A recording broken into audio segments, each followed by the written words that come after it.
नमस्कार, मी पंजाब डक. जुलैच्या पहिल्या आठवड्यात मात्र सगळ्यांसाठी एक सूचना. मुंबईकर, पुणे आणि उत्तर महाराष्ट्रातल्या शेतकऱ्याला सांगू इच्छितो की 2 जुलै ते 8 जुलैच्या दरम्यान मुंबईकडं मग काही ठिकाणी अतिवृष्टी होईल.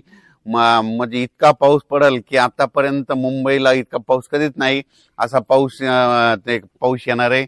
म्हणून मुंबई, पुणे, उत्तर महाराष्ट्रातल्या शेतकऱ्यांनी हा अंदाज लक्षात घ्यायचा आणि आपल्या जे ओढे नाले असतील त्याच्या बाजूला समजा एखादेच जनावर बांधलेले असतात, त्याच्यामुळे ते 8 दिवसामध्ये काळजी घ्यायची. कारण की मुंबईकडे खूप मध्ये 2 जुलै ते 8 जुलै मध्ये वेस्टर्न महाराष्ट्रामध्ये, पश्चिम महाराष्ट्र असा तिकडे चांगला पाऊस पडणार आहे. म्हणून हे अंदाज लक्षात घ्यायचा.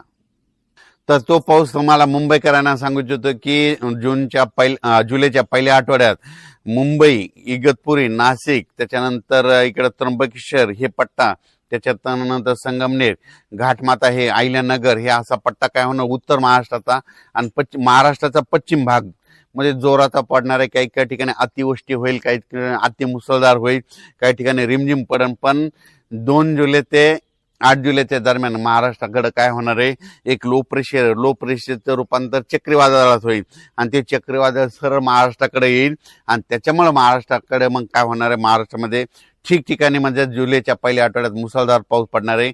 म्हणून हा अंदाज लक्षात घ्यायचा. आणि शेतकऱ्याला सांगू इच्छितो की सर्वप्रथम आनंदाची बातमी, मी म्हटलं ना दुष्काळ वगैरे पडणार नाही, तर तुम्हाला सांगू इच्छितो मुंबईकडे, उत्तर महाराष्ट्राकडे, त्र्यंबकेश्वरकडे, नाशिककडे, इकडे संगमनेर पट्ट्यात, इगतपुरी भागात, इकडे घाटमाथ्यावर जो पाऊस पडला तर निळवंडे धरण आहे त्याच्यामध्ये पाणी येणार. त्याच्यानंतर मुळा धरणात देखील थोडी आवक सुरुवात होणार. त्याच्यानंतर काय होणार आहे, इकडं गंगापूरचं धरण आहे, त्र्यंबकेश्वरला पाऊस पडला तर त्या गंगापूरला येत आहे. प्रवरा नदीवर जे धरण आहेत त्याच्यामध्ये देखील आवक येणार. कारण की हे पाऊस हे 5-7 धरणासाठी. आणि त्याच्यानंतर तुम्हाला एक सांगू इच्छितो की नाशिककडे जे छोटे छोटे 2 TMC, 4 TMC, 5 TMC, 11 TMCचे, काही 15 TMC, 22 TMCचे जे छोटे छोटे धरणे आहेत, ह्या पावसात मात्र ते चांगले तुडुंब भरून जातील. म्हणून हा अंदाज लक्षात द्यायचा. कारण ते पाऊस येणारच आहे. कारण की जुलैच्या पहिल्या आठवड्यात पश्चिम मुंबईकडे, उत्तर महाराष्ट्राकडे चांगला पाऊस पडणार आहे. त्याच्यामुळे त्या धरणामध्ये आवक येणार आहे आणि शेतकऱ्यासाठी ही सर्वप्रथम आनंदाची बातमी. तर जुलैच्या पहिल्या आठवड्यात, आता तर हे पाऊस पडणार आहे 30 जून पर्यंत, पण जुलैच्या पहिल्या आठवड्यात मुंबई, त्र्यंबकेश्वर, नाशिक, त्याच्यानंतर अहिल्यानगर, संभाजीनगर, संगमनेर पट्टा, घाटमाता, पुणे ह्या परिसरात मुसळधार पाऊस पडणार आहे. त्याच्यामुळं हे तिकडला प्रश्न मिटल. पण त्याच्यानंतर काय झालं, पश्चिम महाराष्ट्रामध्ये सोलापूर जिल्हा, सांगली जिल्हा, त्याच्यानंतर साताराच्या इकडला पूर्वेकडील भाग, बऱ्याच शेतकऱ्याचे फोन आले. कोल्हापूर, सांगली, आटपाडी, त्याच्यानंतर दाळिंबपट्टा, कासेगाव मध्ये द्राक्ष पट्टा, त्या भागात काय झालं, शेतकऱ्याचे फोन आले होते. पण काल कासेगावला सुद्धा पाऊस सुरू झाला, पंढरपूरला देखील पाऊस झाला आणि सोलापूर जिल्ह्यातले सांगू इच्छितो की सोलापूरकडे देखील पाऊस येणार आहे. आता म्हणजे आज 26 ते 30च्या दरम्यान चांगला तुमच्याकडे जर पाऊस पडणार आहे, तुमच्याकडे दुष्काळ वगैरे पाऊस पडणार नाही.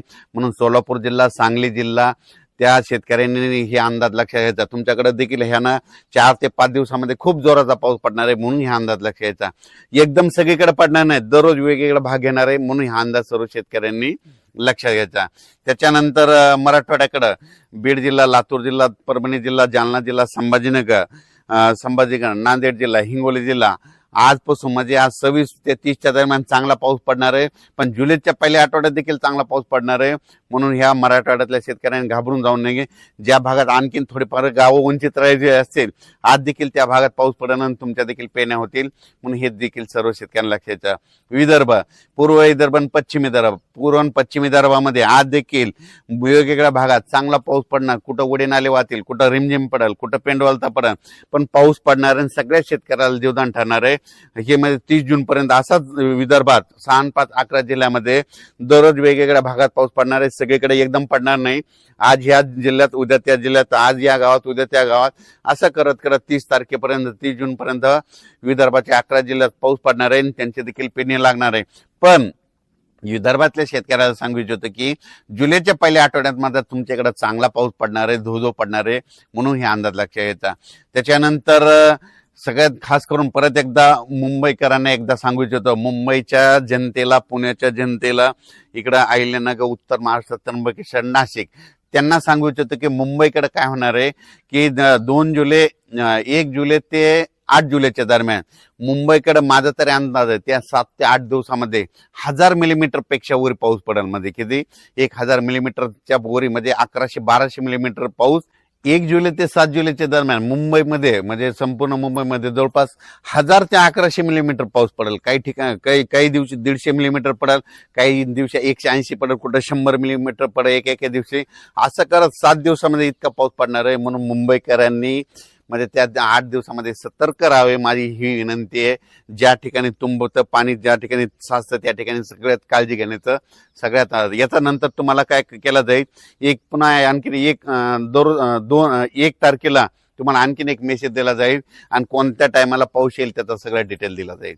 पण राज्यात मात्र पहिल्यापासूनच मी म्हणतो जूनमध्ये पाऊस कमी पडणार, जुलैला जास्त पडणार, ऑगस्टला 2 पाऊस मोठे राहतील आणि सप्टेंबर ऑक्टोबर परतीचा पाऊस धुमाकूळ घालील. म्हणून ही अंदाज लक्षाचा. राज्यात सगळ्या शेतकऱ्याला सांगू इच्छितो जमिनीमध्ये ईदभर ओल झाली की तुम्ही तुमचं पेरणी कधी करू शकता. आमच्याकडे इतका पाऊस आहे, 3 दिवस झाला आम्ही दररोज येतो पण वापसाच होत नाही, त्याच्यामुळे आमची पेरणी थांबलेली आहे. वापसा झाल्याच्या नंतर मी देखील पेरणार आहे. ज्यांच्या शेतामध्ये ईदभर ओल आहे ना त्यांनी पेरणी करायला काही हरकत नाही. धन्यवाद.